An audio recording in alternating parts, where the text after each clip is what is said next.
ಮಾತರ್ಮೇ ಮಾತರಿಶ್ವನ್ ಪಿತರತುಲಗುರೋ ಭ್ರಾತರಿಷ್ಟಾಪ್ತಬಂಧೋ ಸ್ವಾಮಿನ್ ಸರ್ವಾಂತರಾತ್ಮನ್ನ ಜರ ಜರಯಿತರ್ಜನ್ಮ ಮೃತ್ಯಾಮಯಾನಾಂ ಗೋವಿಂದೇ ದೇಹಿ ಭಕ್ತಿಂ ಭವತಿ ಚ ಭಗವನ್ ಊರ್ಜಿತಾಂ ನಿರ್ನಿಮಿತ್ತಾಂ ನಿರ್ವ್ಯಾಜಾಂ ನಿಶ್ಚಲಾಂ ಸದ್ಗುಣಗಣಬೃಹತೀಂ ಶಾಶ್ವತೀಮಾಶುದೇವ ನಾರಾಯಣಂ ನಮಸ್ಕೃತ್ಯ ನರಂ ಚೈವ ನರೋತ್ತಮಂ ದೇವೀಂ ಸರಸ್ವತೀಂ ವ್ಯಾಸಂ ತತೋ ಗ್ರಂಥಮುದೀರಯೇ ವಿಜಾನತಾಂ ಅವಿತ್ತಸ್ಯ ಮಧ್ವಸ್ಯ ಜಗತಿ ಗುರೋಃ ಪೂರ್ವಾಚಾರ್ಯಮಹಿಷ್ಠಾನಾಮಿಯಂ ಪ್ರಣತಿಮಾಲಿಕಾ ಪೂರ್ಣಜ್ಞಾನಾಯ ವಿದ್ಮಹೇ ಪೂರ್ಣಾನಂದಾಯ ಧೀಮಹಿ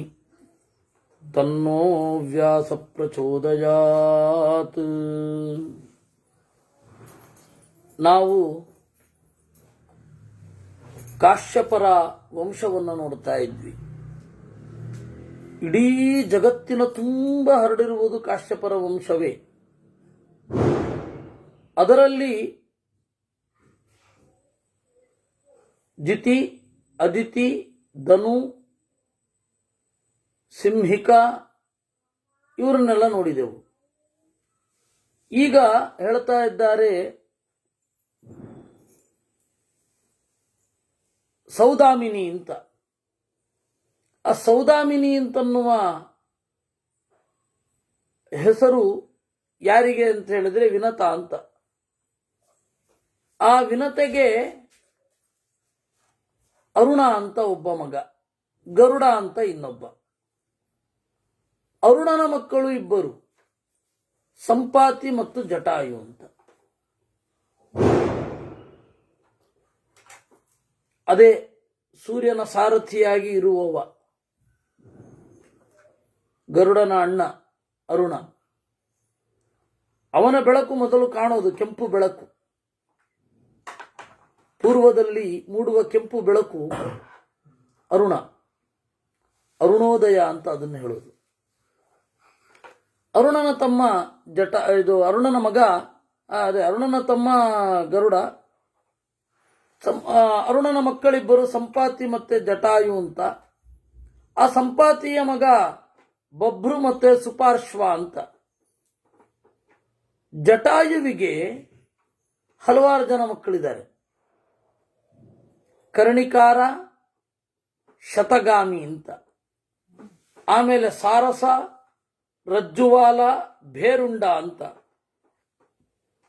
ಆಮೇಲೆ ಪಕ್ಷಿಗಳ ಸಂತತಿ ಬೆಳೀತು. ಸುರಸ ಅಂತ ಹೇಳಿ ಕಾಶ್ಯಪರ ಪತ್ನಿ, ಅವಳಲ್ಲಿ ಸರ್ಪಗಳೆಲ್ಲ ಹುಟ್ಟಿದವು. ಸರ್ಪ ಅಂದ್ರೆ ಹರಿಯುವ ಪ್ರಾಣಿಗಳು. ಸರೀಸೃಪ ಅಂತ ಯಾವುದನ್ನು ಇವತ್ತು ಕರೀತೇವೆ ಅದೆಲ್ಲವೂ ಸರ್ಪವೇ. ಎರೆಹುಳು ಇವೆಲ್ಲ ಸರ್ಪವೇ. ನಾಗ ಅಂತಂದ್ರೆ ಹೆಡೆಗಳಿರುವುದು ಅಂತ. ಸಹಸ್ರ ಶಿರಸಾಂ ಕದ್ರೂಹು ಸಹಸ್ರಂ ಚಾಪಿ ಸುವ್ರತ. ಅದರಲ್ಲಿ ಪ್ರಧಾನರಾದವರು ಶೇಷ, ವಾಸುಕಿ, ಕರ್ಕೋಟಕ, ಶಂಖ, ಐರಾವತ, ಕಂಬಳ, ಧನಂಜಯ, ಮಹಾಪದ್ಮ, ಅಶ್ವತರ, ತಕ್ಷಕ, ಏಲಾಪತ್ರ, ಮಹಾಪದ್ಮ, ಧೃತರಾಷ್ಟ್ರ, ಬಲಾಹಕ, ಶಂಖಪಾಲ, ಶಂಖಪುಷ್ಪ, ಶಂಖದಮುಷ್ಟ್ರ, ಶಂಕುರೋಮ, ವಾಮನ, ಪಾಣಿನ, ಕಪಿಲ, ದುರ್ಮುಖ, ಪತಂಜಲಿ ಅಂತ. ಇವರೆಲ್ಲ ನಾಗ. ನಾಗ ಅಂದ್ರೆ ಹೆಡೆ ಇರಬೇಕು. ಸರ್ಪ ಅಂದ್ರೆ ಹೆಡೆ ಇರಬೇಕು ಅಂತಲ್ಲ. ಎರೆಹುಳು ಮೊದಲಾದವುಗಳು ಸರ್ಪವೇ. ರಾಮಾನುಜರು ಅದನ್ನೇ ಬರೆದಿದ್ದಾರೆ. ಏಕೆಂದ್ರೆ ಕೃಷ್ಣ ಸರ್ಪಾಣಾಮಸ್ಮಿ ವಾಸುಕಿಹಿ ಅನಂತಶ್ಚಾಸ್ಮಿ ನಾಗಾನಾಂ ಅಂತ ಬರೆದಿದ್ದಾರೆ. ಇದೇನಿದು? ನಾಗ ಏನು ಸರ್ಪ ಏನು? ಸರ್ಪಗಳಲ್ಲಿ ನಾನು ವಾಸುಕಿ ಅಂತಾನೆ. ನಾಗರಲ್ಲಿ ನಾನು ಅನಂತ ಅಂತಾನೆ. ಹೇಗೆ? ಪುರಾಣವನ್ನು ನೋಡಿ ರಾಮಾನುಜರು ಬರೆದರು, ಸರ್ಪಾಹ ಏಕಶಿರಸಃ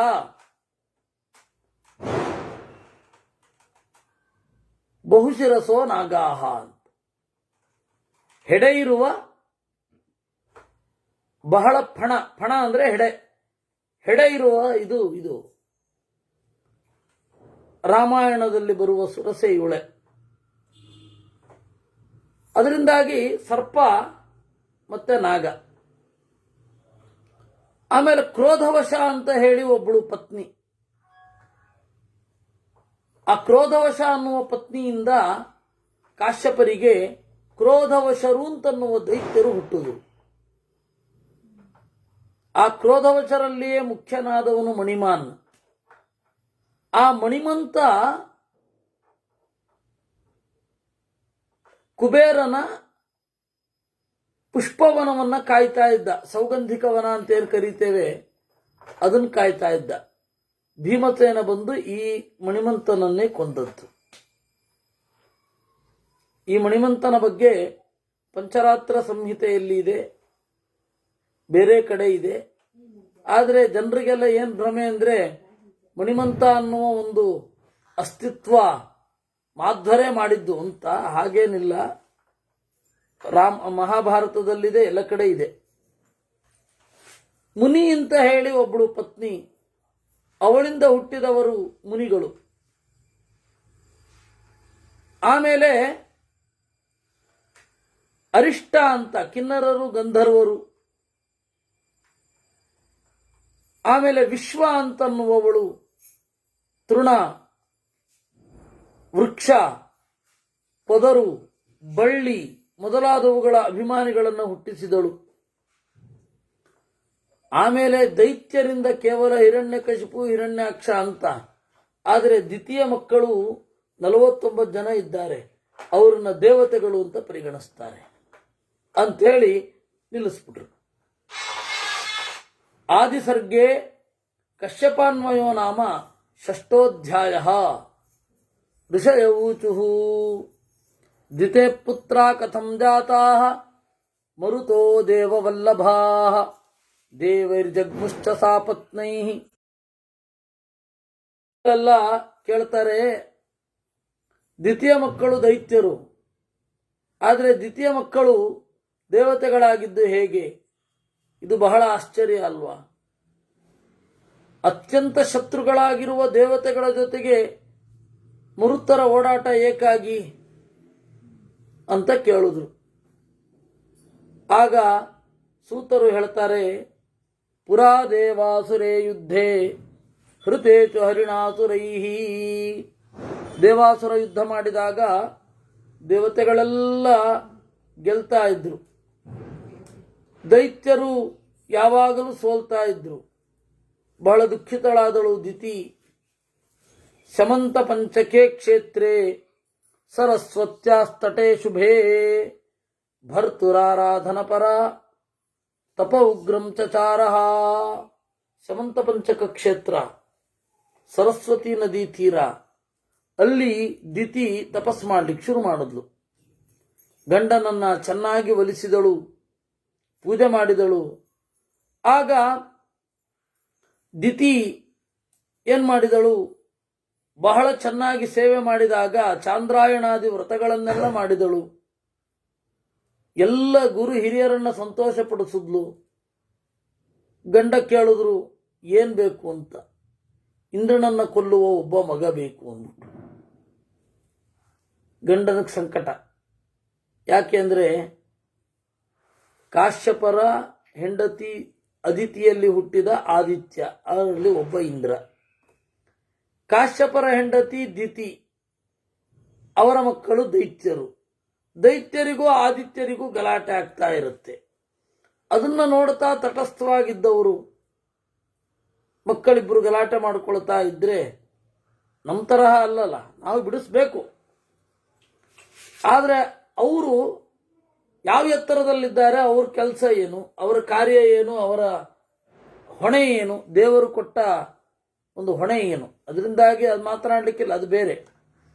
ಆದರೆ ನಾವು ನೋಡ್ರ ಅದಿತಿ ಏನು ಮಾಡಿದ್ಲು, ಅವ್ರನ್ನೇ ಕೇಳಿದ್ರು ಏನು ಬೇಕು ಅಂತ. ಇಂದ್ರನನ್ನು ಕೊಲ್ಲೋ ಮಗ ಬೇಕು ಅಂತ. ತಮ್ಮ ಒಬ್ಬ ಹೆಂಡತಿ ಇನ್ನೊಬ್ಬ ಹೆಂಡತಿಯ ಮಗನನ್ನು ಕೊಲ್ಲುವ ಅಂತ ಹೇಳಿ ವರ ಕೇಳಿದ್ರೆ ತಂದೆ ಆದವನು ಏನು ಮಾಡಬೇಕು? ಕೊಟ್ಟರು. ಅವಳು ಅಷ್ಟಕ್ಕೆ ಸುಮ್ಮನಾಗಲಿಲ್ಲ. ಊಚುರು ವಸಿಷ್ಠ ಪ್ರಮುಖ ಮದನದ್ವಾದಶಿ ವ್ರತಂ. ಸೀದಾ ವಸಿಷ್ಠರೇ ಮೊದಲಾದವರ ಹತ್ರ ಹೋಗಿ ಕೇಳಿದಾಗ ದ್ವಾದಶಿ ವ್ರತವನ್ನು ಮಾಡಬೇಕು. ಏಕಾದಶಿ ಎರಡು ತರಹ ಇದೆ. ಒಂದು ಕಾಮ್ಯ ಏಕಾದಶಿ, ಇನ್ನೊಂದು ಏಕಾದಶಿ. ಕಾಮ್ಯ ಏಕಾದಶಿ ಅಂತ ಹೇಳಿದ್ರೆ ಯಾವುದೋ ಒಂದು ಕಾಮನೆಗಾಗಿ ಏಕಾದಶಿ ಮಾಡೋದು. ಯಾವುದೂ ಇಲ್ಲ, ದೇವರು ಪ್ರೀತನಾಗಲಿ ಅಂತ ಮಾಡುವ ಏಕಾದಶಿಯೂ ಇದೆ. ಯದ್ವಸಿಷ್ಠಾದಿಭಿ ಪೂರ್ವಂ ದಿತೆ ಕಥಿತಮುತ್ತಮಂ ವಿಸ್ತರೇಣ ತದೇವೇದಂ ಮತ್ಸಕಾಶಾನ್ ನಿಬೋಧತ.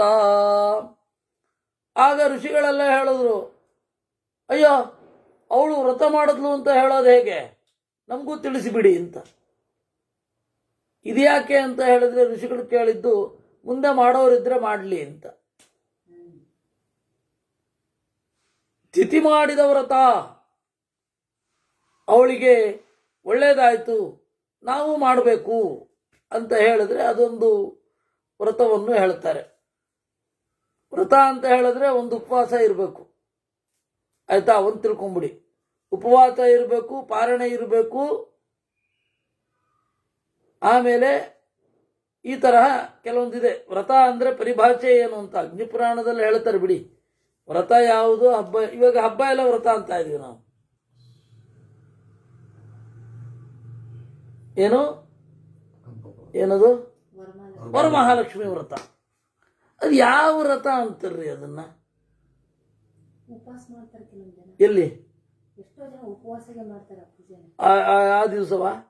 ಇಲ್ಲ, ತಿಂಗಳೆಲ್ಲ ಮಾಡ್ತಾರೆ ಈಗ. ಹೌದಾ? ಶುಕ್ರವಾರ ತಿಂಗಳೆಲ್ಲ ವರಮಹಾಲಕ್ಷ್ಮಿ ಮಾಡ್ತಾರೆ. ಓಹೋ, ಆದ್ರೆ ಅದು ಅಸದ್ವ್ರತ.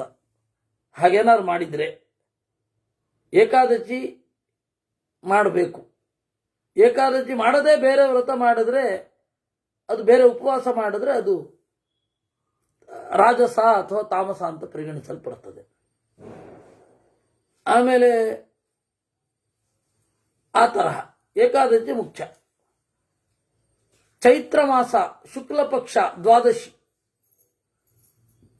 ಒಂದು ಕುಂಭವನ್ನ ಇಟ್ಟು ಸಿತತಂಡುಲ ಪೂರಿತಂ, ಅಕ್ಕಿಯನ್ನ ತುಂಬಿ ಸಿತವಸ್ತ್ರ ಯುಗಚ್ಛನ್ನಂ, ಅದನ್ನ ಬಿಳಿ ಬಟ್ಟೆಯನ್ನು ಸುತ್ತಿ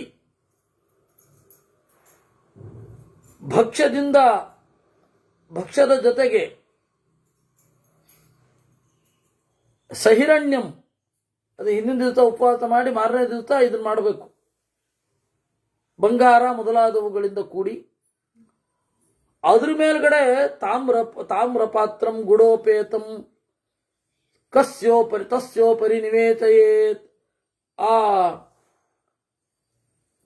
ಕುಂಭದ ಮೇಲೆ ಅದು ಯಾವುದೂ ಆಗಿರಬಹುದು, ಅದರ ಮೇಲೆ ತಾಮ್ರಪಾತ್ರೆಯನ್ನು ಇಟ್ಟು ಅದಕ್ಕೆ ಕದಲಿ, ಬಾಳೆಹಣ್ಣು ಮೊದಲಾದವುಗಳನ್ನೆಲ್ಲ ಇಟ್ಟು ಆಮೇಲೆ ದೇವರ ಮುಂದೆ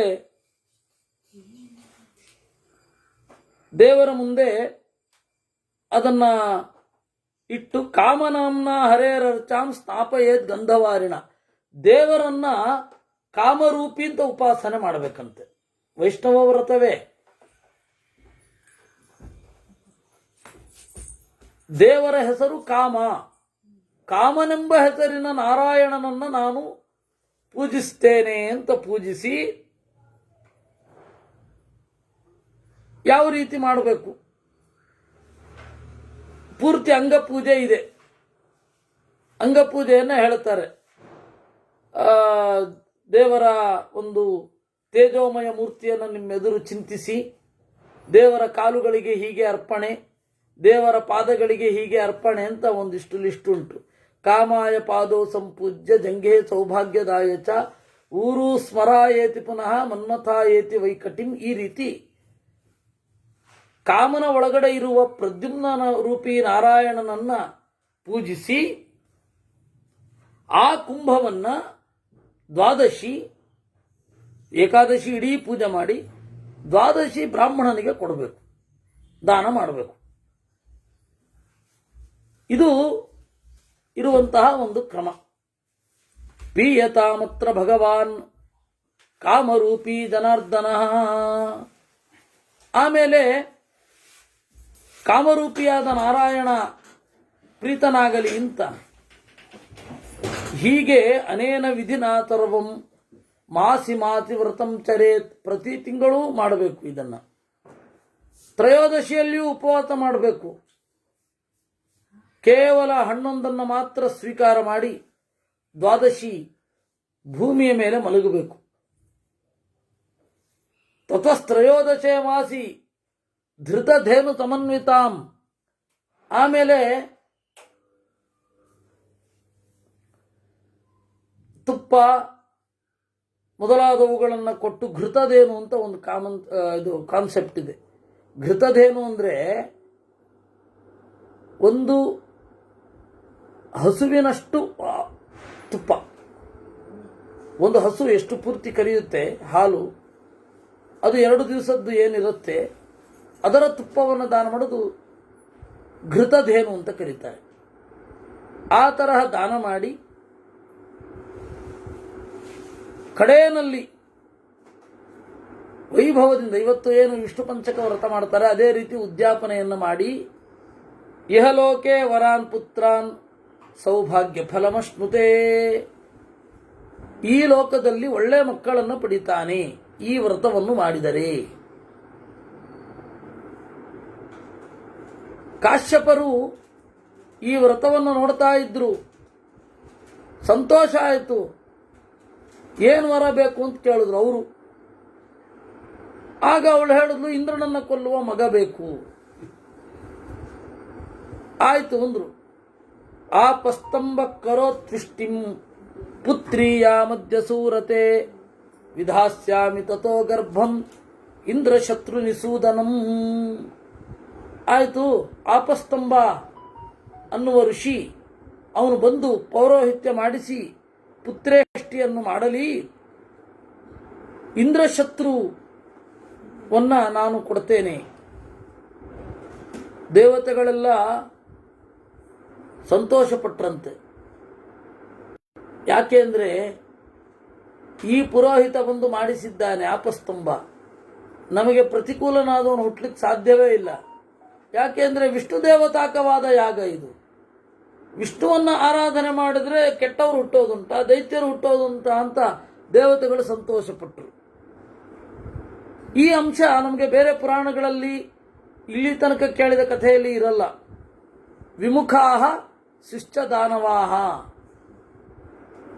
ದೈತ್ಯರು ದಾನವರೆಲ್ಲ ವಿಮುಖರಾದರಂತೆ. ಯಾಕೆಂದ್ರೆ ಅವರಿಗೆ ಸಹಜವಾದ ಆಕರ್ಷಣೆ ತಾಮಸಾಹಂಕಾರಾಭಿಮಾನಿಯಾದ ಸದಾಶಿವನ ಕಡೆಗೆ. ದೈತ್ಯರಿಗೆ ತಾಮಸಾಹಂಕಾರವನ್ನು ಪ್ರಚೋದನೆ ಮಾಡುವ ಸದಾಶಿವನ ಕಡೆಗೆ ಸಹಜವಾದ ಸೆಳೆತ. ಸದಾಶಿವ ಏನಿದ್ದಾನೆ ಅವನನ್ನು 3 ಜನ ಉತ್ಕಟವಾಗಿ ಪ್ರೀತಿಸ್ತಾರೆ. ಸಾತ್ವಿಕರು ಪ್ರೀತಿಸ್ತಾರೆ, ಇವ ನಮ್ಮವ ಅಂತ. ರಾಜಸರು ಪ್ರೀತಿಸ್ತಾರೆ, ಇವನು ನಮ್ಮವನು ಅಂತ. ತಾಮಸರು ಪ್ರೀತಿಸ್ತಾರೆ, ಇವನು ನಮ್ಮವನು ಅಂತ. ಯಾಕೆ ಅಂದರೆ ಅವನಲ್ಲಿ 3 ಅಹಂಕಾರ ಇದೆ. ಸಾತ್ವಿಕ ಅಹಂಕಾರ, ಅದರಿಂದ ಅದನ್ನೇ ತೈಜಸ ಅಹಂಕಾರ ಅಂತ ಇದು ಸಾತ್ವಿಕ ಅಹಂಕಾರದಿಂದ ವೈಕಾರಿಕ ಅಹಂಕಾರ ಅಂತ ಕರೀತಾರೆ. ಅದರಿಂದ ದೇವತೆಗಳು ಹುಟ್ಟಿದ್ದು. ತೈಜಸ ಅಹಂಕಾರ ಅದನ್ನು ರಾಜಸ ಅಹಂಕಾರ ಅಂತ ಕರೀತಾರೆ. ಅದರಿಂದ ಇಂದ್ರಿಯಗಳು ಹುಟ್ಟಿದವು. ತಾಮಸ ಅಹಂಕಾರ ಅದರಿಂದ ದೈತ್ಯರು ಹುಟ್ಟಿದ್ದು. ಇದು ಇರುವಂಥದ್ದು. ಅದರಿಂದ ಭೂತಗಳು ಪಂಚಭೂತಗಳು ಹುಟ್ಟಿದವು ಅಂತ ಹೇಳ್ತಾರೆ. ಇರಲಿ. ಹೀಗಾಗಿ ಈ ತಾಮಸಾಹಂಕಾರ ಇರೋದ್ರಿಂದ ದೈತ್ಯರಿಗೂ ಇಷ್ಟ, ರಾಜಸರಿಗೂ ಇಷ್ಟ, ಸಾತ್ವಿಕರಿಗೂ ಇಷ್ಟ. ಮೂರೂ ಜನರಿಗೆ ಬೇಕಾದ ಒಬ್ಬ ದೇವತೆ ಅಂತ ಇದ್ರೆ ಅದು ಸದಾಶಿವ. ಅವನ ಎಡೆಗೆ ಬೇಗ ಸೆಳೆತಕ್ಕೊಳಗಾಗ್ತಾರೆ. ಆದರೆ ವಿಷ್ಣುವನ್ನು ಕಂಡ್ರಾಗೋಲ್ಲ ತಾಮಸರಿಗೆ. ಆಗೋದೇ ಇಲ್ಲ, ಆಗಲ್ಲ ಆದ್ರೆ ಆಗಲ್ಲ ಅಷ್ಟೆ. ಅದಕ್ಕೆ ಕಥಾಲಕ್ಷಣ ಅಂತ ಒಂದು ಗ್ರಂಥ ಇದೆ ಮಧ್ವಾಚಾರ್ಯರದ್ದು. ಹೇಗೆ ಡಿಬೇಟ್ ನಡೆಸಬೇಕು ಅಂತ ಒಂದು ಇರುತ್ತೆ. ಅದರಲ್ಲಿ ವಿಷ್ಣು ಭಕ್ತಿರಿ ಸರ್ವೇಚಾಂ ಸದ್ಗುಣಾನಾಂ ಸ್ವಲಕ್ಷಣಂ ಅಂತಾರೆ.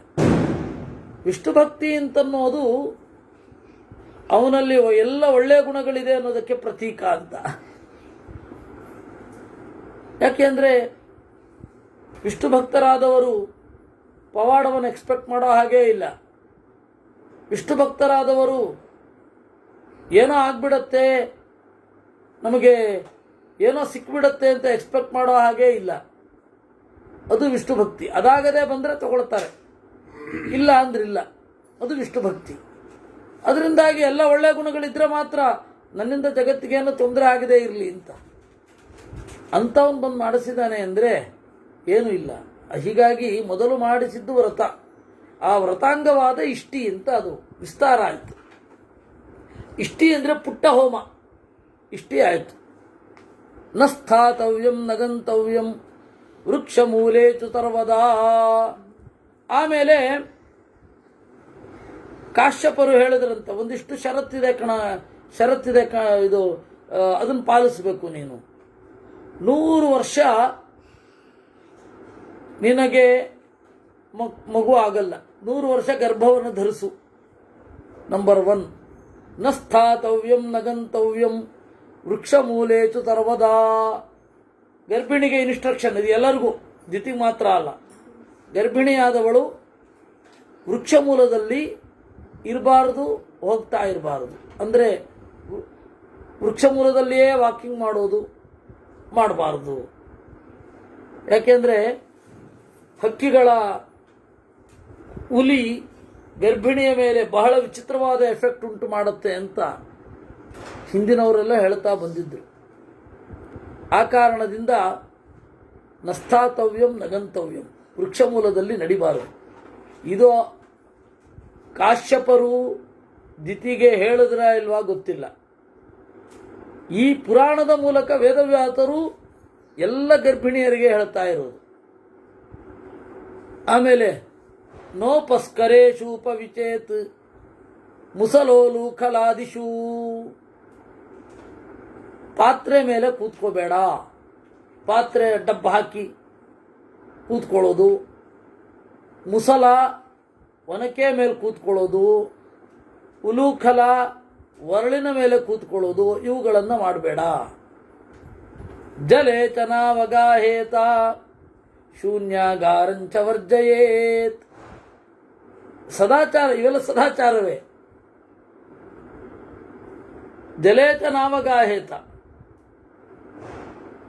ನದಿ ನೀರಲ್ಲಿ ಸ್ನಾನ ಮಾಡಬೇಡ. ಗರ್ಭಿಣಿಯಾದವಳು ನದಿ ನೀರಲ್ಲಿ ಸ್ನಾನ ಮಾಡಬೇಡ. ಗರ್ಭಿಣಿಯಾದವಳಿಗಿದು, ಎಲ್ಲರಿಗೂ ಅಲ್ಲ. ಶೂನ್ಯಾಗಾರಂಚ ವರ್ಜಯೇತ್, ಗೌ ಅನ್ನುವ ಮನೆಯಲ್ಲಿ ಇದು ಬೇಡ. ವಲ್ಮೀಕಾಯಾಂ ನ ತಿಷ್ಠೇತ ನ ಚೋದ್ವಿಗ್ನಮನ ಭವೇತ್. ಹುತ್ತದಲ್ಲಿ ಇರಬೇಡ, ಟೆನ್ಷನ್ಗೆ ಒಳಗಾಗಬೇಡ. ನ ಚ ಉದ್ವಿಗ್ನಮನ ಭವೇತ್. ವಿಲಿಖೇನ್ ನನಖೈರ್ಭೂಮಿಂ ನಾಂಗಾರೇಣ ನ ಭಸ್ಮನ. ಉಗುರಿನಿಂದ ನೆಲ ಬರಿಬೇಡ. ಆಮೇಲೆ ಗೋಡೆಯ ಮೇಲೆ ಇದ್ದಿಲಿನಿಂದ ಬರೆಯಬೇಡ, ಭಸ್ಮದಿಂದ ಬರಿಬೇಡ. ನಶಯಾಲುಸ್ತದಾ ತಿಷ್ಠೇತ್ ವ್ಯಾಯಾಮಂಚ ವಿವರ್ಜಯೇತ್. ಯಾವಾಗಲೂ ಮಲಗಿರಬಾರದು, ಯಾವಾಗಲೂ ನಡೆದಾಡ್ತಾ ಇರಬಾರದು, ವ್ಯಾಯಾಮ ಬಿಡಬೇಕು. ನತುಷಾಂಗಾರ ಭಸ್ಮಾಸ್ತಿ ಕಪಾಲೇಚು ತಮಾವಿಚೇತ್. ಹೊಟ್ಟು ಇರುವಲ್ಲಿ ಇರಬೇಡ, ಭಸ್ಮ ಇರುವಲ್ಲಿ ಇರಬೇಡ, ಮೂಳೆಯನ್ನು ತಾಗಿಸಿಕೊಳ್ಳೋದು ನೋಡೋದು ಮಾಡಬೇಡ, ತಲೆಯೋಡನ್ನು ನೋಡಲೇಬೇಡ. ವರ್ಜಯೇತ್ ಕಲಹಂ ಲೋಕೈ ಗಾತ್ರಭಂಗಂ ತಥೈವ ಚ. ಯಾರ ಜೊತೆಗೂ ಜಗಳ ಆಡಬೇಡ, ಅಶುಚಿಯಾಗಿರಬೇಡ, ಉತ್ತರ ದಿಕ್ಕಿಗೆ ತಲೆ ಹಾಕಿ ಮಲಗಬೇಡ, ವಸ್ತ್ರಹೀನಳಾಗಿರಬೇಡ, ಯಾವಾಗಲೂ ಒದ್ದೆಯಾಗಿರುವ ಕಾಲಿನಿಂದ ಇರಬೇಡ. ಥಂಡಿ ಅಲ್ಲಿಂದಲೇ ತಾನೇ ಹತ್ತೋದು. ಅಮಂಗಳವಾದ ಮಾತನ್ನ ಆಡಬೇಡ, ಹಾಗಂತ ಯಾವಾಗಲೂ ನಗುತ್ತಾ ಇರಬೇಡ. ನಚ ಹಾಸ್ಯಾಧಿಕಾ ಭವೇತ್. ಗರ್ಭಿಣಿಯನ್ನು ಸಂತೋಷಪಡಿಸ್ಬೇಕು ಅಂತ ಹೇಳಿ ಬರೇ ಜೋಕನ್ನು ಹೇಳಿ ನಗಿಸ್ತಾ ಇರೋದಲ್ಲ. ನಚ ಹಾಸ್ಯಾಧಿಕಾ ಭವೇತ್. ಕುರಿಯಾತ್ತು ಗುರು ಶುಶ್ರೂಷಾಂ. ಹಿರಿಯರಿಗೆ ಗೌರವದಿಂದ ಇರಬೇಕು. ಕೋಷ್ಣೇನ ವಾರಿಣ ಸ್ನಾನಮಾಚರೇತ್. ಉಗುರು ಬೆಚ್ಚಗಿನ ನೀರಿನಿಂದ ಸ್ನಾನ ಮಾಡಬೇಕು ಗರ್ಭಿಣಿಯಾದವಳು. ಕೃತರಕ್ಷಾಸು ಭೂಷಾಚ ವಾಸ್ತು ಪೂಜನ ತತ್ಪರ. ದೇವರನ್ನ ಪೂಜೆ ಮಾಡಬೇಕು. ಯಜ್ಞದ ಕುಂಡವನ್ನು ಪೂಜೆ ಮಾಡಲಿಕ್ಕೆ ಸ್ವಾಗತ. ಪ್ರಸನ್ನವದನಳಾಗಿ ಇರಬೇಕು, ದಾನಶೀಲಳಾಗಿ ಇರಬೇಕು. ಈ ರೀತಿ ಗರ್ಭಿಣಿಯಾದವಳು, ಎಲ್ಲ ಹೆಣ್ಣುಮಕ್ಕಳು ಹೀಗಿದ್ರೆ ಒಳ್ಳೆಯದು, ವಿಶೇಷತಃ ಗರ್ಭಿಣಿಯಾಗಿರಬೇಕಾಗದಿರು ಹೀಗಿರಿ. ಈ ತರಹದ ದೋಷಗಳಿಲ್ಲದೆ ಹೋದರೆ ಒಳ್ಳೆ ಮಗ ಹುಟ್ಟುತ್ತಾನೆ ಅಂತಂದು. ಅಥ ಭೀತಸ್ತತೇಂದ್ರೋಪಿ ದಿತೆ ಪಾರ್ಶ್ವಂ ಉಪಾಗಮತ್. ಇದು ಎಲ್ಲ ಗೊತ್ತಾಯಿತು. ಚೆನ್ನಾಗಿ ನಡೀತಾ ಇದೆ ಅವಳ ವ್ರತ. ಇಂದ್ರ ಬಂದ, ಸೇವೆ ಮಾಡ್ತೀನಿ ಇಂದ. ಆಯಿತು ಅಂದ್ಲು. ಯಾಕೆ ಹೇಳಿ? ಒಳಗಡೆ ಇದ್ದದ್ದು ವೈಷ್ಣವ ಕರ್ಮದಿಂದ ಸಂಸ್ಕೃತರಾದ ಮಕ್ಕಳು, ಗರ್ಭ. ಹೀಗಾಗಿ ಇಂದ್ರನ್ ಕಂದ್ರೆ ಸಿಟ್ಟು ಬರಲಿಲ್ಲ. ಹಿರಣ್ಯಕಶಿಪು ಮೊದಲಾದವರು ಹೊಟ್ಟೆಯಲ್ಲಿದ್ದಾಗ ದಿತಿಗೆ ಸಿಟ್ಟು ಬರ್ತಾ ಇತ್ತು ಇಂದ್ರಾದಿಗಳನ್ನು ನೋಡಿದ್ರೆ. ಇಲ್ಲಿ ಹಾಗಿಲ್ಲ. ಇಂದ್ರನನ್ನು ನೋಡಿದ್ರೆ ಸಿಟ್ಟೇನು ಬರಲಿಲ್ಲ. ಚಿಕ್ಕಮ್ಮ ಸೇವೆ ಮಾಡ್ತೀನಿ ಇಂದ. ಆಯಿತು ಅಂದ್ಲು. ಪ್ರಶಾಂತ ವದನನಾಗಿ ಏನು ಮಾಡಬೇಕು ಅಂತ ಯೋಚನೆ ಮಾಡ್ತಾ ಇದ್ದ. ಅವಾಗ ಕೆಲವು ದಿವಸ ಆದಮೇಲೆ ಅಕೃತ್ವ ಪಾದಯೋ ಶೌಚಂ ಪ್ರಸುಪ್ತ ಮುಕ್ತ ಮೂರ್ಧಜ. ಅಶುಚಿಯಾಗಿ ಮಲ್ಕೊಂಡ್ರು. ಬಹಳ ನಿದ್ರೆ ಬಂದ್ಬಿಟ್ಟಿತ್ತು ಅವಳಿಗೆ. ತತಸ್ತದಂತರಂ ಲಬ್ಧ್ವಾ ಪ್ರವಿಷ್ಟಸ್ತು ಶಚೀಪತಿ. ಓ, ಇದೇ ಅವಕಾಶ ಅಂತ ಹೇಳಿ ನುಗ್ಗಿದ ಶಚೀಪತಿ ತನ್ನ ಸಿಡಿಲ ಬಡಿಗೆಯಿಂದ ಸಪ್ತಧಾ ಚಕ್ರೇ 7 ಮಾಡಿದ. ಅಳ್ಳಿಕ್ಕೆ ಶುರು ಮಾಡಿದ್ರು. ಆ 7 ಮಾಡಿದ ಒಂದೊಂದು ತುಂಡನ್ನು ಮತ್ತೆ 7 ಮಾಡಿದ. ಅಳ್ತಾ ಇದ್ರು. ಅಳದೇ ಇರ್ತಾರ? ಗರ್ಭದ ಒಳಗಡೆ ಹೋಗಿ ಎಲ್ಲ ಒಂದು ದೊಡ್ಡ ಪಿಂಡ ಆಗಿದೆ, ಗರ್ಭಪಿಂಡ. ಮೂಗು ಮುಖಗಳೆಲ್ಲ ಇನ್ನೂ ಸರಿಯಾಗಿ ಮೂಡಿಲ್ಲ. ಆಗಲೇ ಅದನ್ನ 7 ಬಾರಿ ಕತ್ತರಿಸಿದ, ಮತ್ತೆ 7 ಬಾರಿ ಕತ್ತರಿಸಿದ. ಅಳ್ಳಿಕ್ಕೆ ಶುರು ಮಾಡಿದರು. ಇಂದ್ರ ಹೇಳಲಿಕ್ಕೆ ಶುರು ಮಾಡಿದ, ಮಾರೋದಿಷ್ಟ ಪುನಃ ಪುನಃ, ಅಳಬೇಡಿ ಅಳಬೇಡಿ ಅಳಬೇಡಿ ಅಂತ ಅಂದುಕೊಂಡ. ಯಾವ ಕಾರಣದಿಂದ ಒಂದು ಗರ್ಭ ತುಂಡು, ಒಂದು ಗರ್ಭದ ಮಾಂಸದ ಪಿಂಡ, ಅದಕ್ಕೆ ಮೂಗಿಲ್ಲ, ಮುಖ ಇಲ್ಲ, ಇನ್ನೂ ಕೈಕಾಲುಗಳು ಯಾವುದು ಮೂಡಿಲ್ಲ, ಅಳ್ತಾ ಇದ್ದಾವೆ ಅಂದರೆ ಏನರ್ಥ? ಅದು ನನ್ನ ವಜ್ರಾಯುಧವನ್ನು ಪ್ರಯೋಗ ಮಾಡಿದರೂ ಕೂಡ ಅಳ್ತಾ ಇವೆ ಅಷ್ಟೇ ವಿನಃ ಸಾಯ್ತಾ ಇಲ್ಲ ಅಂತ ಯೋಚನೆ ಮಾಡಿದ. ಓ, ಇದು ವೈಷ್ಣವ ವ್ರತದ ಮಹಿಮೆ ಅಂತ ಅಂದುಕೊಂಡಂತೆ. ಇಷ್ಟು ವಿಸ್ತಾರವಾಗಿ ಬೇರೆ ಎಲ್ಲೂ ಇರಲ್ಲ. ಅವನು 7 ಕತ್ತರಿಸಿದ. ಮಾರುದತ್ತ ಅಂದ್ರ ಮರುತರಾದರು ಅಂತ. ಏಕೋಪ್ಯನೇಕತಾಮಾಪ ಯಸ್ಮಾದುದರಗೋಪ್ಯಲಂ ಅವಧ್ಯಾನೂನಮೇತೆ ವೈ ತಸ್ಮಾದ್ದೇವ ಭವಂತ್ವಿತಿ. ಓಹೋ, ಕೃಷ್ಣ ಪೂಜೆಯನ್ನು ಮಾಡಿದ್ದಾರೆ, ಅದರಿಂದಾಗಿ ಇವರೆಲ್ಲ ದೇವತೆಗಳೇ ಆಗಲಿ ಅಂತ. ದ್ವಿತೀಯ ಹೊಟ್ಟೆಯಲ್ಲಿ ಹುಟ್ಟಿದರೂ ದೈತ್ಯರಾಗಲಿಲ್ಲ, ಅವರು ಮರುದ್ದೇವತೆಗಳಾದರು. 49 ಜನ ಮರುತೋ ನಾಮತೇ ನಾಮ್ನ ಭವಂತು ಮಖಭಾಗಿನಃ. ಆಮೇಲೆ ಹೊರಗಡೆ ಬಂದು ಚಿಕ್ಕಮ್ಮನನ್ನು ಬೇಡಿಕೊಂಡ, ಕ್ಷಮಿಸು ಕ್ಷಮಿಸು ಕ್ಷಮಿಸು ಅಂತ. ಆಯಿತು ಅಂತ ಕ್ಷಮಿಸಿದ್ಲು ಅವಳು. ದಿತಿಂ ವಿಮಾನಮಾರೋಪ್ಯ ಸಸುತಾಂ ಅನಯದ್ದಿವಂ. ದಿತಿಯನ್ನು ವಿಮಾನದಲ್ಲಿ ಏರಿಸಿ ಆ 49 ಜನರ ಜೊತೆಗೆ ಒಳ್ಳೆ ಲೋಕಕ್ಕೆ ಕರ್ಕೊಂಡೋದ. ದೈತ್ಯರಿಗೆ ತಾಯಿ ಇಲ್ಲದಂತಾಯ್ತೇ ವಿನಃ ಆಯ್ತಾ, ಅದಿತಿಗೆ ಮಕ್ಕಳಿಲ್ಲದಂತೆ ಆಗಲಿಲ್ಲ. ಹೀಗೆ ವ್ರತ ಕಾಶ್ಯಪರು, ವಸಿಷ್ಠಾದಿ ಋಷಿಗಳು ವೈಷ್ಣವ ವ್ರತ ನಿಷ್ಠಳನ್ನಾಗಿ ಮಾಡಿದ್ರು. ಕ್ರಮ ಇನ್ನೂ ಏನಿತ್ತೋ ನಮಗೆ ಗೊತ್ತಿಲ್ಲ. ಇಲ್ಲಿ ದ್ವಾದಶಿ ವ್ರತದ ಒಂದು ಕ್ರಮವನ್ನು ಹೇಳಿದ್ದಾರೆ. ಮಂತ್ರಗಳು ಯಾವುದು, ಹೇಗೆ ಮಾಡಿದ್ರು ಏನೂ ಗೊತ್ತಿಲ್ಲ. ಆದರೆ ಮಾಡಿದ್ದು ವೈಷ್ಣವ ವ್ರತ. ವೈಷ್ಣವ ವ್ರತದಿಂದ ಹುಟ್ಟಿದ ಮಕ್ಕಳು ದೇವತೆಗಳಿಗೆ ಪ್ರಿಯರಾದರು, ದೈತ್ಯರಿಗೆ ಅಪ್ರಿಯರೇ ಆಗಿದ್ದರು. ದಿತಿಗೂ ಗುರುಗಳನ್ನು, ಗಂಡನನ್ನು ಸಂತೋಷಪಡಿಸಿದ್ದು ವ್ಯರ್ಥ ಆಗಲಿಲ್ಲ. ಅವಳದ ಅಭಿಪ್ರಾಯ ಏನಿತ್ತು, ನನ್ನ ಮಗ ನಾಶ ಆಗಬಾರದು, ದ್ವಿತೀಯ ಮಗ ನಾಶ ಆಗಬೇಕು ಅಂತ. ಅವಳ ಮಗ ನಾಶ ಆಗಲಿಲ್ಲ, ಮಕ್ಕಳು ಒಬ್ಬ ಬರಲಿಲ್ಲ, 49 ಜನ ಬಂದ್ಬಿಟ್ರು. ಅದಿತಿ ಮಗ ನಾಶ ಆಗಲಿಲ್ಲ. ಹೀಗೆ ಎಲ್ಲರಿಗೂ ಸುಖ ಒದಗಿದ ಒಂದು ಕಥೆ ಮರುದ್ದೇವತೆಗಳ ಕಥೆ. ನಮಗೆ ಈ ಮತ್ಸ್ಯಪುರಾಣದಲ್ಲಿ ಈ ಒಳನೋಟ ಸಿಗೋದು. ಹೀಗೆ ಮದನದ್ವಾದಶಿ ವ್ರತ ಎನ್ನುವಂತಹ ಅಧ್ಯಾಯ. ಅಶುದ್ಧಿಯಲ್ಲಿ ಮಲಗಿದ್ದು ಅಂದರೆ ಏನು ಅಂತ ಹೊರಗಡೆ ಒಂದು ಹೇಳ್ತಾರೆ. ಒಬ್ಬೊಬ್ಬರು ಒಂದೊಂದು ಪುರಾಣದಲ್ಲಿ ಒಂದೊಂದಿದೆ. ಒಬ್ಬರು ಉತ್ತರಕ್ಕೆ ತಲೆ ಹಾಕಿ ಮಲಗಿದ್ಲು ಅಂತ ಹೇಳ್ತಾರೆ, ಕೈಕಾಲು ತೊಳಿದೆ ಮಲಗಿದ್ರು ಅಂತ ಹೇಳ್ತಾರೆ. ಒಂದೊಂದು ಪುರಾಣದಲ್ಲಿ ಒಂದೊಂದಿದೆ. ಅದೆಲ್ಲ ನೆಪ ಮಾತ್ರ. ಯಾವ ಇಂದ್ರ ಮನೋಭಿಮಾನಿಯಾಗಿ ಹೃದಯದ ಒಳಗಡೆಯೇ ಇರ್ತಾನೋ,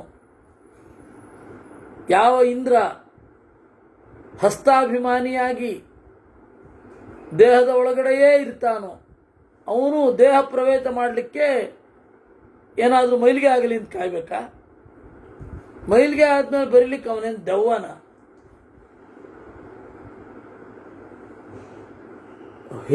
ಹೊರಗಡೆ ಹೇಳುವ ಕಾರಣಗಳು ಜನರು ಕಂಡಂತೆ, ಜನರ ದರ್ಶನವನ್ನು ಅನುವಾದ ಮಾಡಿದ್ದಾರೆ ಅಷ್ಟೇ. ಅವರು ಜನರು ಹಾಗನ್ಕೊಂಡ್ರು, ನೋಡಪ್ಪ ದಿತಿ ಕಾಲು ತೊಳ್ಕೊಳ್ಳದೆ ಮಲಗ್ಬಿಟ್ಟಿದ್ದಾಳೆ, ಅದಕ್ಕೆ ಒಳಗಡೆ ಹೋಗಿದ್ದಾನೆ. ಏನಾರೊಂದಿರ್ಬೇಕಲ್ಲ. ಈಗ ನೀವು ಕಷ್ಟ ಅಂತ ಹೇಳಿ ಹೋದಾಗ ಏನಾರೊಂದು ಕಾರಣ ಹೇಳ್ತಾರೆ. ಹಾಗೆ ಇದು ಏನಾರೊಂದು ಕಾರಣ. ಆ ರೀತಿ ಬೇರೆ ಬೇರೆಯವರು ಬೇರೆ ಬೇರೆ ಕಾರಣಗಳನ್ನು ಏನು ಊಹಿಸಿದ್ರು ಅದನ್ನ ಹೇಳಿದ್ದು ಇಲ್ಲಿ. ಅದು ದರ್ಶನವೇ ವಿನಃ ಸಮಾಧಿಯಲ್ಲ. ಋಷಯವೂಚುಹು. ಹೀಗೆ ಅಶುದ್ಧಿಯಲ್ಲಿ ಮಲಗಿದ್ದು ಅಂತಂದರೆ ಅಶುದ್ಧಿ ಆಯಿತು ಅಂತ ಜನ ಅಂದುಕೊಂಡದ್ದು. ವಾಸ್ತವವಾಗಿ ಇಂದ್ರ ಕಾಲ ಪ್ರತೀಕ್ಷೆ ಮಾಡಿದ. ಈ ಕಾಲದಲ್ಲಿ ಮುಂದುವರಿಬೇಕು ಅನ್ನಿಸ್ತು, ಮುಂದುವರೆದ ಅಷ್ಟೇ. ಆ ಹೊರಗಡೆಯ ಕಾರಣಕ್ಕೂ ಇಂದ್ರನ ಪ್ರವೇಶಕ್ಕೂ ಸಂಬಂಧವಿಲ್ಲ. ಈ ಸೂಕ್ಷ್ಮವನ್ನು ಗಮನಿಸಬೇಕು. ಇಲ್ಲಿಗೆ 7ನೇ ಅಧ್ಯಾಯ 7ನೇ ಅಧ್ಯಾಯ ಮುಗಿತು. ಋಷಯವೂಚುಹು. ಆದಿಸರ್ಗಶ್ಚ ಯಸ್ಸೂತ ಕಥಿತೋ ವಿಸ್ತರೇಣತು ಪ್ರತಿಸರ್ಗಶ್ಚ ಏತೇ ತಾಂ ಅಧಿಪಾಃ ತಾನ್ವದಸ್ವನಃ. ಆದಿಸರ್ಗವನ್ನು ನಾವು ಕೇಳಿದ್ದೇವೆ, ನೀನು ಹೇಳಿದಿ. ಪ್ರತಿಸರ್ಗದ ಬಗ್ಗೆ ಹೇಳಯ್ಯ. ಪ್ರತಿಸರ್ಗ ಅಂದರೆ ಪರ್ಟಿಕ್ಯುಲರ್, ಅಲ್ಲಿಯ ಸೃಷ್ಟಿ. ದೇವತೆಗಳ ಸೃಷ್ಟಿ ಆಯಿತು, ತತ್ವಗಳ ಸೃಷ್ಟಿ ಆಯಿತು, ಇದೆಲ್ಲ ಸ್ಥೂಲ.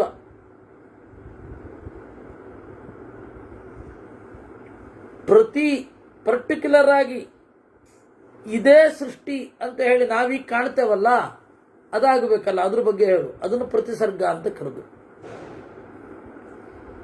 ಯದಾಭಿಷಿಕ್ತ ಸಕಲಾಧಿರಾಜ್ಯೆ ಪೃತುರ್ಧರಿತ್ರ್ಯಾಮಧಿಪೋ ಬಭೂವ. ಅದಕ್ಕೆ ಸೂತರು ಹೇಳಿದ್ರು, ರಾಜತ್ವವನ್ನ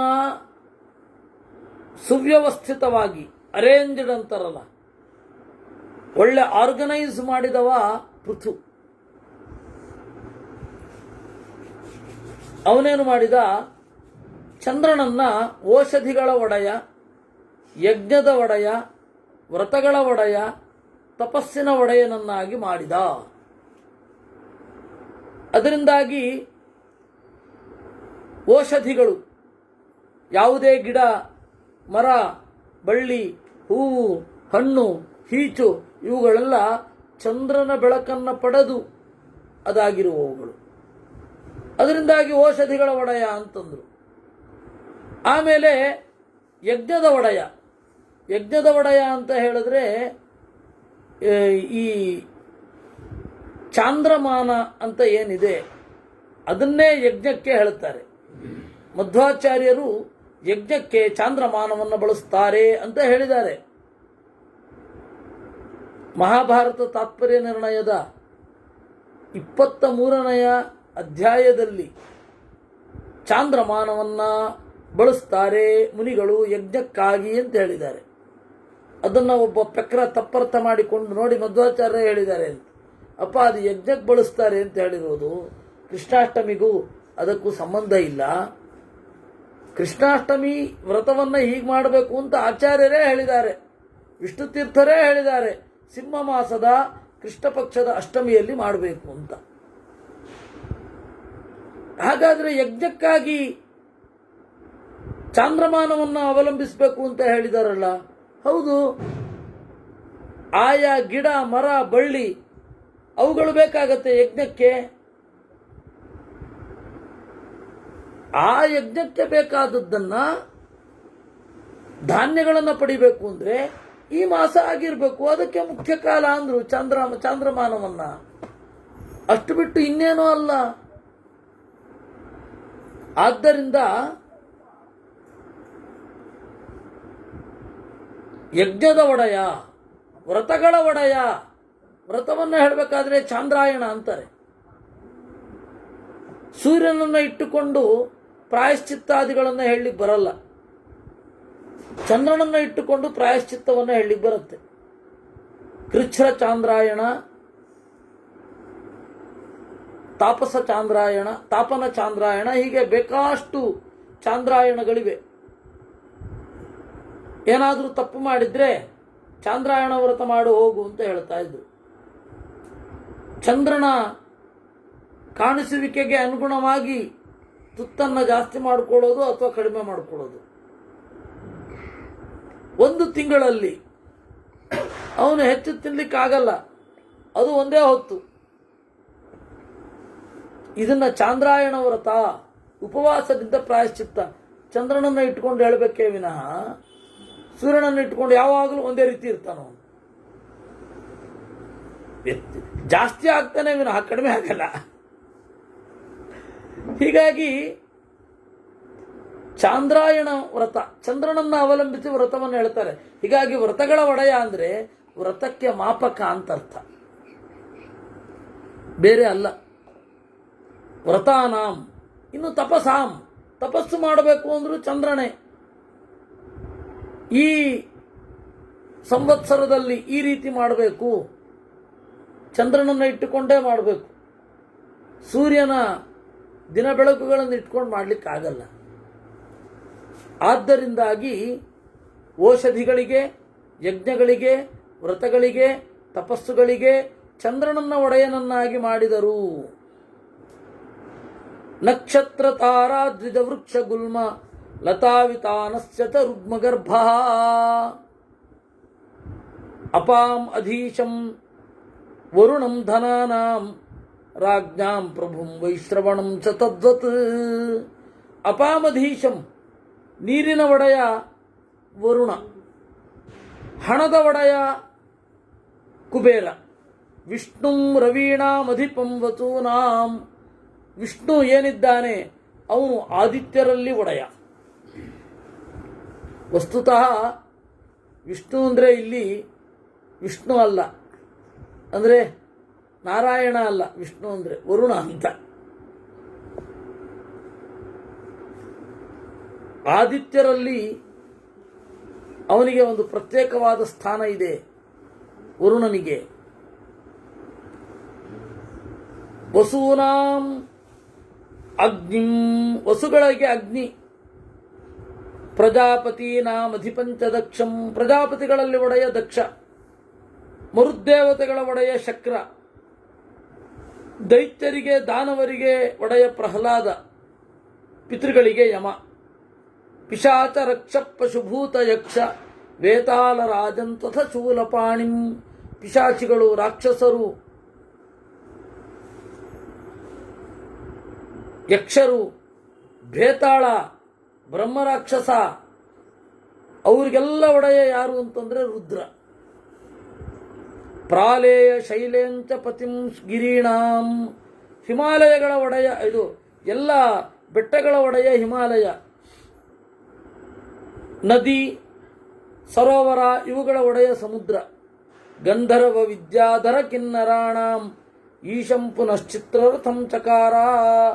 ಗಂಧರ್ವರು, ವಿದ್ಯಾಧರರು, ಕಿನ್ನರರು, ಇವರೆಲ್ಲರ ಒಡೆಯ ಚಿತ್ರರಥ. ಅರ್ಜುನನ ಗೆಳೆಯ ಇವನು.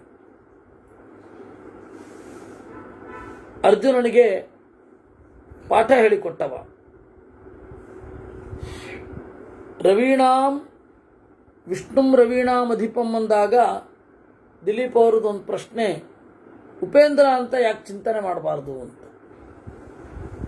ಉಪೇಂದ್ರ ಅಂತ ಚಿಂತನೆ ಮಾಡಲಿಕ್ಕೆ ಯಾವ ತೊಂದರೆಯೂ ಇಲ್ಲ. ಆದರೆ ರವೀಣಾಂ ಅಂತಂದ್ರೆ ಸೂರ್ಯನಿಂದ ಕೆಳಗಡೆಗೆ ಯಾರು ಆದಿತ್ಯರಿದ್ದಾರೆ ಅವ್ರನ್ನ ರವಿ ಅಂತ ಕರೀತಾರೆ. ಅದರಿಂದಾಗಿ ವಿಜಾತೀಯ ಏಕಶ್ರೇಷ್ಠ ಅಂತ ಇದನ್ನು ಮಧ್ವಾಚಾರ್ಯರು ಗೀತಾ ತಾತ್ಪರ್ಯದಲ್ಲಿ ಹೇಳಿದ್ದಾರೆ. ಈಗ ಪಾಂಡವರಲ್ಲಿ ಧನಂಜಯ ಇದ್ದ ಹಾಗೆ, ಭೀಮಸೇನನನ್ನು ಬಿಟ್ಟು ಉಳಿದ ಮೂವರಲ್ಲಿ ಧನಂಜಯ ಶ್ರೇಷ್ಠ ಅಂತ. ಹಾಗೆ ಇದನ್ನು ಹಾಗೆ ಇಟ್ಕೊಳ್ಬೇಕು ಅಂತ ಅಲ್ಲಿಯ ಒಂದು ಕಮಾಂಡನ್ನು ಅನುಸರಿಸಿ ಈ ರೀತಿ ಅರ್ಥ ಮಾಡಿದ್ದು. ಇನ್ನು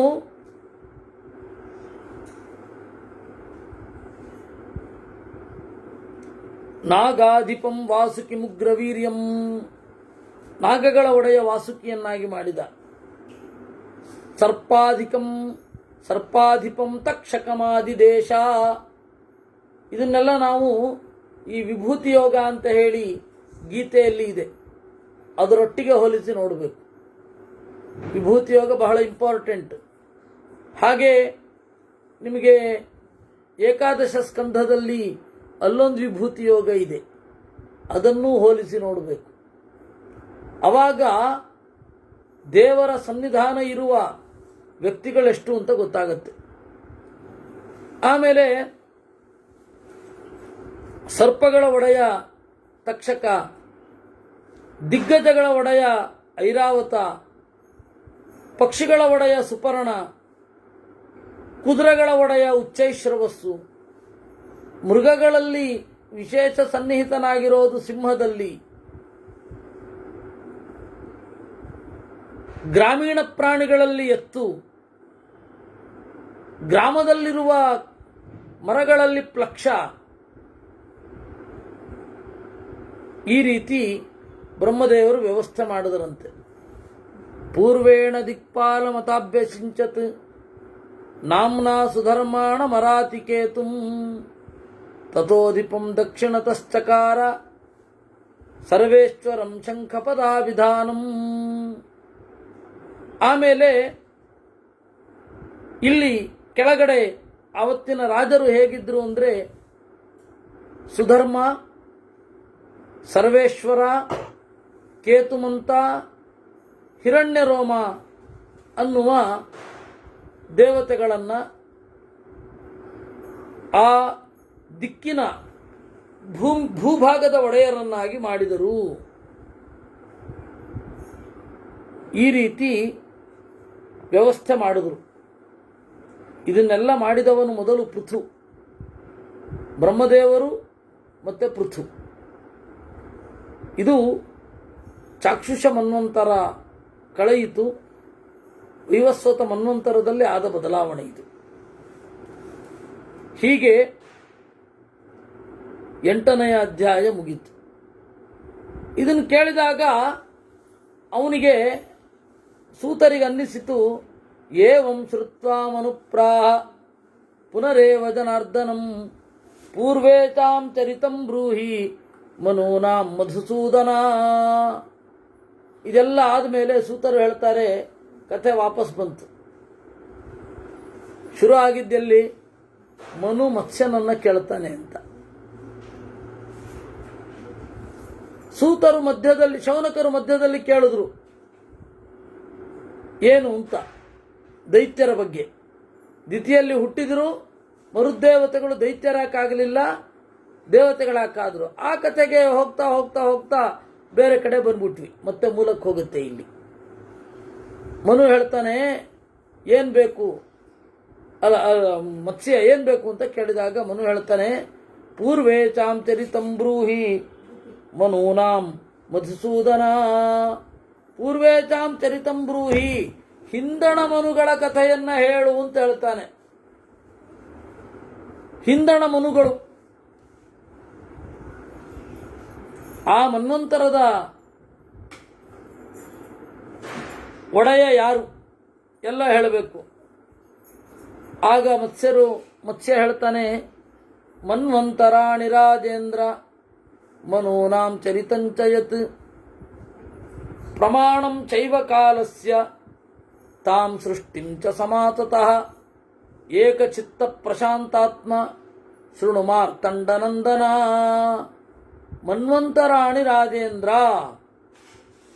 ನೋಡು ಮನ್ವಂತರಗಳ ಬಗ್ಗೆ ಹೇಳ್ತೇನೆ ಕೇಳು, ಮನುಗಳ ಚರಿತ್ರೆಯ ಬಗ್ಗೆ ಹೇಳ್ತೇನೆ ಕೇಳು, ಕಾಲ ಪ್ರಮಾಣವನ್ನು ಮತ್ತೆ ಈ ಮನ್ವಂತರದ ಒಳಗಡೆ ಆಗುವ ಸೃಷ್ಟಿಯ ಬಗ್ಗೆ ಹೇಳ್ತೇನೆ. ಮನ್ವಂತರದ ಒಳಗಡೆ, ಅಂತರ ಅಂದರೆ ಕಾಲ, ಮನ್ವಂತರ ಅಂದರೆ ಒಬ್ಬ ಮನುವಿನ ಕಾಲ ಅಂತ. ಈ ಮನುವಿನ ಕಾಲ ಏಕಚಿತ್ತ, ಏಕಾಗ್ರನಾಗಿ ಕೇಳು, ಪ್ರಶಾಂತಾತ್ಮ, ಸಂಯಮದಿಂದ ಕೇಳು. ಯಾಕೆ ಅಂದರೆ ಇವನು ಮುಂದೆ ಸೃಷ್ಟಿ ಮಾಡಲಿಕ್ಕೆ ಬೇಕಲ್ಲ, ಅದಕ್ಕಾಗಿ ಈ ಕಥೆಯನ್ನು ನಿರೂಪಣೆ ಮಾಡ್ತಾ ಇದ್ದಾರೆ. ಆದರೆ ಈ ಕಥೆಯನ್ನು ನಾವು ಮುಂದಿನಲ್ಲ, ಅದ್ರ ಮುಂದಿನ ಶನಿವಾರ ನೋಡುತ್ತೇವೆ. ಅಂದರೆ 14-15 ಅವಾಗ ನೋಡ್ತೇವೆ. ಅದೇ ಈ ಮುಂದಿನ ಶನಿವಾರ ಭಾನುವಾರ ಋಷಿಕೇಶದಲ್ಲಿ ಇರ್ತೇನೆ. ನಾಳೆ ಅನುಶಾಸನ ಪರ್ವ ಮಾಡ್ತೀನಿ ಅಂತ ಅಂದ್ಕೊಂಡಿದ್ದೇನೆ. ಮಾಡೋಣ. ನಾಳೆ ನಾಳೆ ಅಲ್ಲ, ನಾಡಿದ್ದು.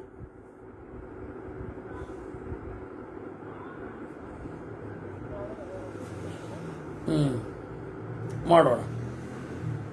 ಕೃಷ್ಣಾರ್ಪಣ.